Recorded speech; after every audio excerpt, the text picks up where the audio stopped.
You are not buying this house from a position of peace. You are buying it because the calendar is starting to look violent. 12 days left on the lease. Not 12 relaxed days. Not 12 days where a delay would be annoying but manageable.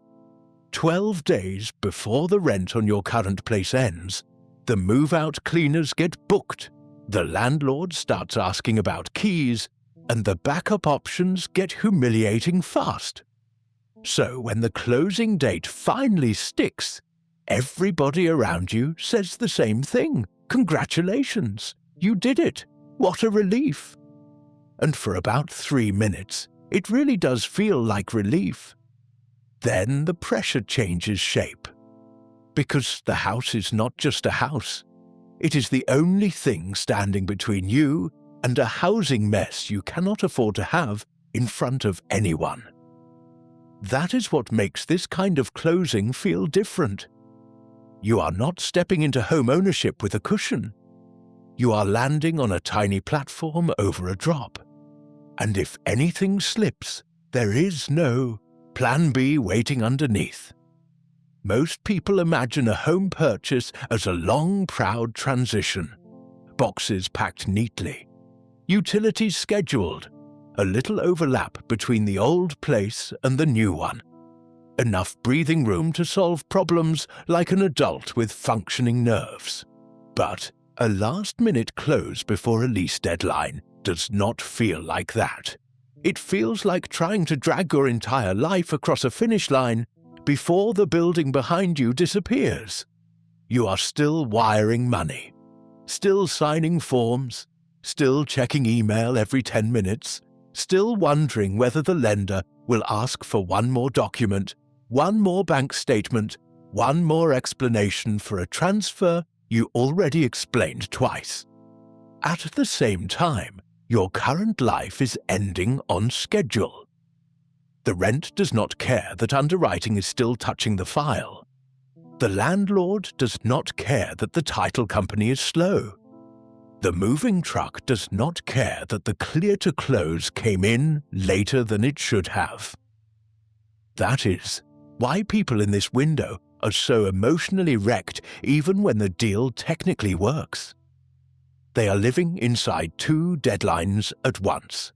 One is the dream. The other is eviction-shaped. The real fear is much uglier than that. The real fear is, if this falls apart, where do I put my life? That question changes everything. It changes how you negotiate. It changes how much risk you tolerate. It changes how politely you pretend to be okay while your stomach keeps trying to leave your body. Because now the inspection delay is not just an inconvenience. The appraisal issue is not just annoying. The lender asking for another document is not just tedious. Every small delay feels like a threat to your shelter. So you start making emotional bargains with yourself. It is fine if the rate is a little worse. It is fine if the payment is a little tight. It is fine if the savings account gets thinner than you wanted. It is fine if the first month feels ugly. Because right now, ugly still feels better than nowhere. That is the psychological trap. When the house becomes the rescue boat, you stop evaluating it like a purchase and start defending it like a necessity. People think closing day is the exhale. Sometimes it is.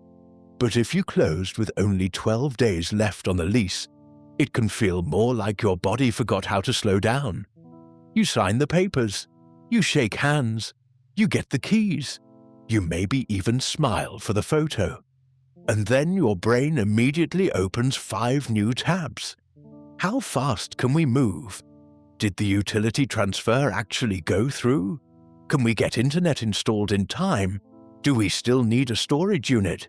Can we afford the truck, the deposits, the small repairs, the cleaning, the blinds, the random hardware store run that always costs more than it should? This is why the first night in the house can feel strangely unromantic. Not because the house is bad, but because you are too depleted to enjoy winning. You did not glide into the new place. You crash-landed into it. When people say they had no plan B, they usually do not mean literal homelessness tomorrow morning. They mean every alternative is expensive, destabilizing, embarrassing, or all three at once. It means borrowing a room from family when you already wanted to prove you were finally stable. It means putting half your stuff in storage and pretending this is temporary. It means paying for a motel, pet fees, extra moving days, and emergency logistics with money that was supposed to help you settle. It means going backwards socially right after making the most adult purchase of your life. That is why the house carries so much emotional weight in this situation. It is not just where you want to live. It is the only path that lets your life stay coherent. So once you get in, every new cost feels personal. The locksmith bill, the first grocery run, the utility surprise, the small leak, the missing blinds, the insurance payment, the box store trip that somehow becomes $300. Normally, those are annoying.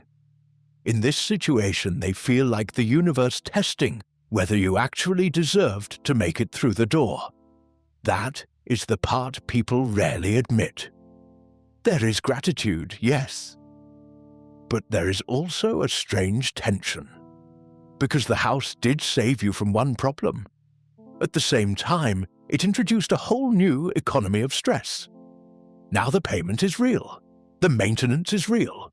The lawn, the trash, the water, the little repairs, the weird noises, the furnace filter, the things no landlord is coming to absorb anymore, all real.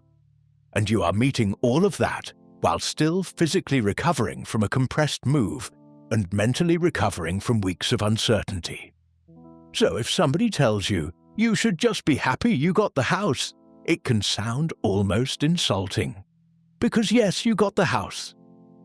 But the nervous system does not instantly switch from survival mode to gratitude mode just because you touched a key in a title office. Sometimes it takes weeks before the house stops feeling like the answer to a crisis and starts feeling like home. Because a lot of modern housing decisions are not made from comfort. They are made from pressure. Rent pressure, time pressure, school zone pressure, family pressure, the pressure of watching prices move while your options get smaller. And pressure changes how people buy. It makes ordinary houses carry impossible emotional jobs. This house will save us from rent. This house will keep the move from becoming chaos. This house will prove we finally stabilized. This house will stop the feeling that we are one bad month away from going backward. That is too much weight for drywall and a roof. But people put that weight on houses every day because the alternative feels worse. If this story is yours, the strangest part usually comes a little later. A random quiet moment. You are standing in the kitchen or sitting on the floor with unopened boxes still against the wall, or walking to the bathroom at night in a house that is technically yours. And the thought finally arrives in full. That was way too close. Not close in a dramatic movie way. Close in the adult way. Close enough that if one wire had been late, one approval had slipped, one document had gone wrong, your entire life would have been shoved into emergency mode. And maybe that is the real emotional core of this kind of purchase. Not victory, not regret. Relief so intense it almost looks like exhaustion. Because for some buyers, the house is not a flex. It is the place where the countdown finally stops.